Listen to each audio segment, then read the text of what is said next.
Disrespect की बात करते हैं, लोग क्या कहेंगे। पहली स्लाइड में हमने आपको फिजिकल वायलेंस की बात बताई, रेप की बात बताई, हिंसा की बात बताई, मगर शर्म के कारण 99% of sexual violence cases, rape cases, molestation cases, ये अनरिपोर्टेड जाते हैं। तो वो जो 6% का आंकड़ा है वो एक्चुअली सच्चा आंकड़ा नहीं है, सच्चा आंकड़ा उससे बहुत ज्यादा है, मगर शर्म के कारण अनरिपोर्टेड जाते हैं।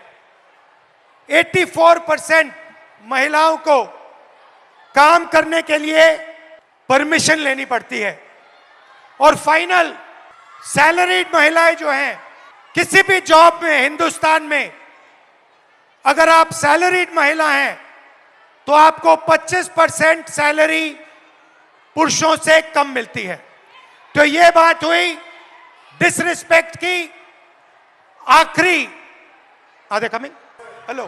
Before we move on, sir, there is someone very, very special who's joining us here today. Okay, okay. And sir, Bhojpuri गानों से political satire भी करती हैं Neha Rathore ji is Hello. here. So Neha Rathore ji, please join us. Disrespect, आप disrespect की बात करेंगी? जी बिल्कुल, और बिल्कुल डिसरिस्पेक्ट और इज्जत पे हम लोग बात करने आए हैं। तो मैं आप लोगों को बता देना चाहती हूँ, मेरा नाम सर नेहा है, नेहा सिंह राठौर मेरा पूरा नाम है। मैं भोजपुरी में लोकगीत लिखती हूँ, गाती हूँ, और मैं सरकार से उन तमाम मुद्दों पर सवाल पूछ लेती हूँ जो सरकार को पसंद नहीं आते, और बदले में मुझे ढेर सारी गालियाँ और FIR झेलने पड़ते हैं। ये किस बात की इज्जत है भाई महिलाओं की? डेमोक्रेसी में हम अपने प्रधानमंत्री से सवाल नहीं पूछ सकते हैं, तो ये किस बात की इज्जत है? मुझे याद है सर, मैं शादी करके नई नई ससुराल आई थी, और मैंने उस दौरान एक गीत गाया था यूपी में काबा, और मेरे पीछे जीप भर भर के पुलिस भेजी जा रही थी। गांव देहात के लोग मेरे हस्बैंड के बारे में, मेरे ससुराल के बारे में बहुत कानाफूसी करते थे कि बताओ कैसी लड़की ब्याह लाया है, पता नहीं कौन सा क्राइम करके आई है, ये पुलिस आ रही है। तो ये किस तरह की इज्जत है? और मैं समझती हूँ कि एक महिला होने के नाते, एक महिला होकर अगर आप समाज में नाम बनाना चाहते हैं या किसी सामाजिक मुद्दे पे मुखर होकर बोलना चाहते हैं, सर ये बहुत कठिन है। पुरुषों की ट्रोलिंग बहुत अलग तरीके से होती है, महिलाओं की ट्रोलिंग बहुत अलग तरीके से होती है। महिलाओं के लिए कुछ नहीं करना है, बस इसका चरित्र खराब है बोल दो, यही बोल दो, और इतना काफी है सर, हम हतोत्साहित हो जाते हैं। वो तो अलग बात है कि मैं थोड़ी ज्यादा ढीठ लड़की हूँ, तो मैं नहीं डरती हूँ। वो सर मुझे गालियां दे रहे हैं पिछले 5 सालों से, और कहते हैं तुझे पिछले 5 सालों से गालियां दे रहे, तू सुधरी नहीं। मैं उनसे बता देना चाहती हूँ कि मैं नहीं सुधरने वाली हूँ। मुझे भी सालों से गाली दे रहे हैं, मैं भी नहीं सुधर रहा हूँ। बिल्कुल बिल्कुल सर। और सर महिलाओं की बात हो रही है, लेकिन एक और चीज जो मुझे लगता है इस देश में इस समय अल्पसंख्यकों के खिलाफ एक नैरेटिव सेट करने की कोशिश की जा रही है, जो बहुत गलत है। उनकी वतन परस्ती पे बात आ गई है, उन्हें आतंकवादी कहा जाता है, उनके देश प्रेम पर सवाल उठता है। Thank you very much, lovely, बहुत अच्छा है मुझे ये मंच देने के लिए, बहुत धन्यवाद sir. Thank you, and come and see me sometime. And final ताला, फाइनल कंट्रोल, समय का अब शादी की उम्र हो गई है। Time is weaponised. एवरेज जो महिला है, जो लड़की है 15 से 29 साल की, वो एवरेज घर में 5.5 घंटे काम करती है। उसी घर में एवरेज लड़का 30 मिनट काम करता है। लड़का बाहर जा सकता है, लेट आ सकता है, कभी भी बाहर जा सकता है, मगर आप लोगों को 8 बजे शाम वापस आना पड़ता है, कर्फ्यू होता है। राइट। और फाइनली एज लिमिट के बाद जो लड़के होते हैं एग्जाम्स 1, 2, 3, 4 बार ले सकते हैं, मगर मैरिज एज 23 साल होती है। और जो लड़कियां हैं, जो गर्ल्स हैं, उनको ज्यादा से ज्यादा एक मौका मिलता है, क्योंकि फिर उनको कहा जाता है अब शादी का टाइम आ गया है, अब एग्जाम मत कीजिए, अब शादी कीजिए। तो हेलो, हाउ आर यू? आप कैसे हो? What's your name? I am Sharayu Chopde and I am pharmacist. Okay. And आज यहाँ पर मैं सारे एमपीएससी एस्पिरेंट की आवाज़ बन के आपके सामने आई हूँ। बताइए। हमारा सर पेपर लीक हो गया है। एमपीएससी इज अ कॉन्स्टिट्यूशनरी बॉडी और इसको दबाया जा रहा है। 22 मार्च को हमारा एग्जाम हुआ था और 20 मार्च को पेपर लीक हो गया। जब पता चला पेपर लीक हुआ है तो एमपीएससी ने डिनाई कर दिया। फिर एफडीए कमिश्नर और एमपीएससी को खुद जाके हम मिले, ये पूरा वायरल हो गया। तब सिर्फ कंप्लेंट की है, अभी सीआईडी के पास गया है और अभी उसको दबाया जा रहा है। बहुत सारे ऑफिसर्स के नाम आए हैं, बहुत सारे अधिकारियों के नाम आए हैं और इसको सप्रेस किया जा रहा है। We want justice, we want transparency, we want fair examination, because यहाँ पे जितने भी बच्चे हैं वो बहुत दिन रात पढ़ाई करते हैं। Pune is MPSC hub.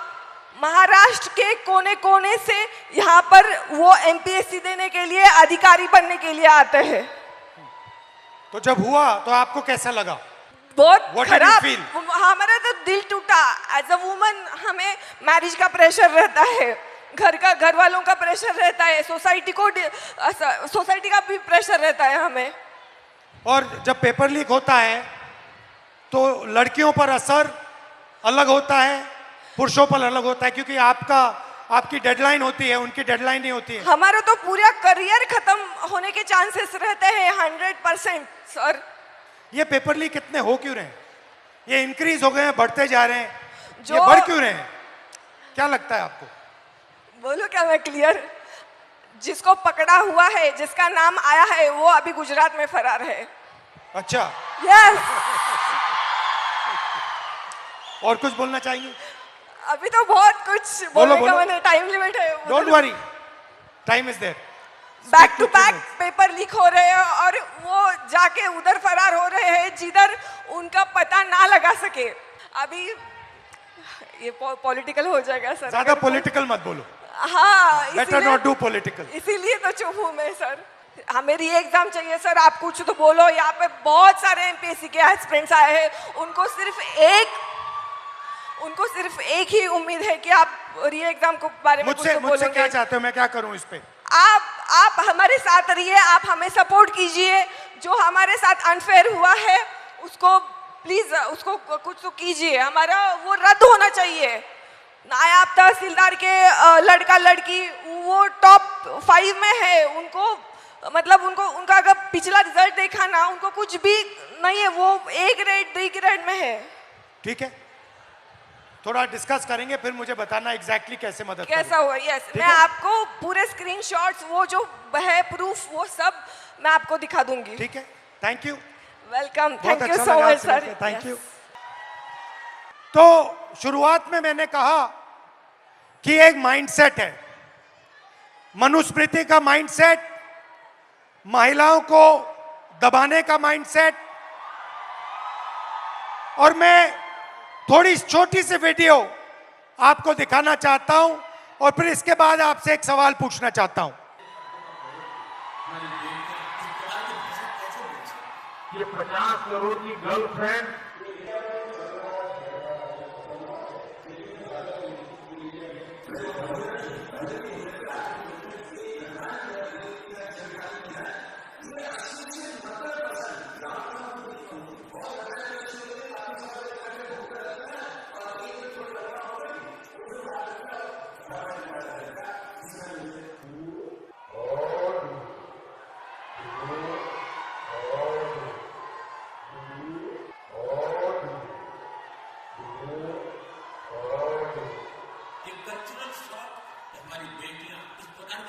तो मेरा सवाल है और आपसे सवाल है कि जंतर मंतर में गालियां लड़कों ने भी दी और लड़कियों ने भी दी, बट प्रधानमंत्री कह रहे हैं कि गाली देना कल्चरल शॉक लगा हमें, क्योंकि लड़कियों ने गाली दी। लड़के गाली दे तो कोई प्रॉब्लम नहीं है, उनके लिए अलाउड है। मगर अगर लड़की गाली दे तो कल्चरल शॉक है, शोभा नहीं देता। मोहन भागवत जी कहते हैं कि इंडिया में रेप होता है और भारत में रेप नहीं होता है। खट्टर जी कहते हैं कि 80% रेप महिला के कारण होते हैं। तो ये एक माइंडसेट है और ये इस माइंडसेट से लड़ाई चल रही है।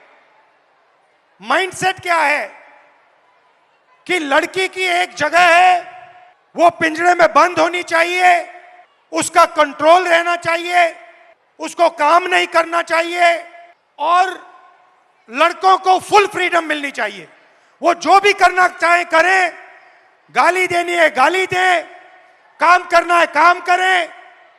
ऐसा हिंदुस्तान हम नहीं चाहते।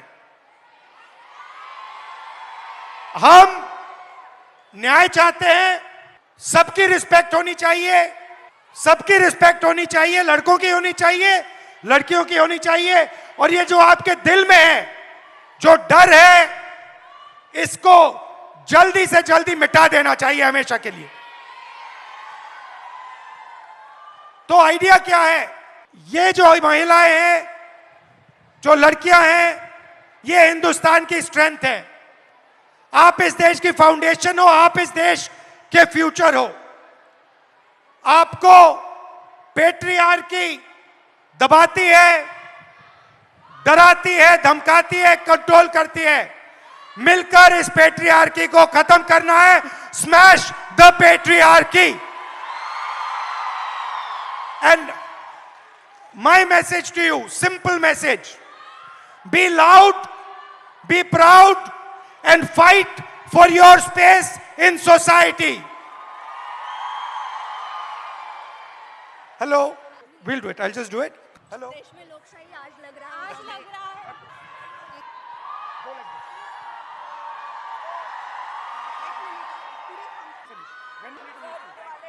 हाँ जी एवरीबॉडी, थोड़ी आवाज हो जाए सर के लिए। Come on everybody, let's go. थोड़ी और एनर्जी। पुणे एनर्जी कहाँ है? Yeah. In Marathi saying Pune manje prem. Okay. It means Pune means love. Pune And I say Pune Manje Prem. You have to all say it. We'll just do it. We'll just do it. Okay, and now girls, सुनो, sir Pune में आए हैं तो पुणे वालों के लिए भी तो कुछ खास message sir. Pune Manje Prem. Thank you. Pune मंजे प्रेम पुणे बोल मंजे दिया प्रेम। guys। से- क्या बात है। थोड़ी और पुणे आवाज हो मंजे जाए।